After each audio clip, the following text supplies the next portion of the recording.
Hello everyone, how are you doing? This is MD Tech here with another quick tutorial. In today's tutorial, I'm going to show you guys how to go about setting custom ringtones on your Android smartphone, like your Google Pixel phone, for example. So this should hopefully be a pretty straightforward process here, guys. And without further ado, let's go ahead and jump right into it. So all you have to do is swipe up on your home screen and select the setting gear button. You want to go down and select sound and vibration. And then you want to go to where it says phone ringtone. Go ahead and select that. And then you can add or change the phone ringtones listed in here very easily. So you just can scroll through. You can play around with whatever preferences you like.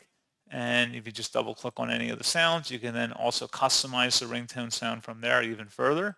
So pretty straightforward process on that, guys. And as always, thank you for watching. I do hope that I was able to help you out. And I do look forward to catching you all in the next tutorial. Goodbye.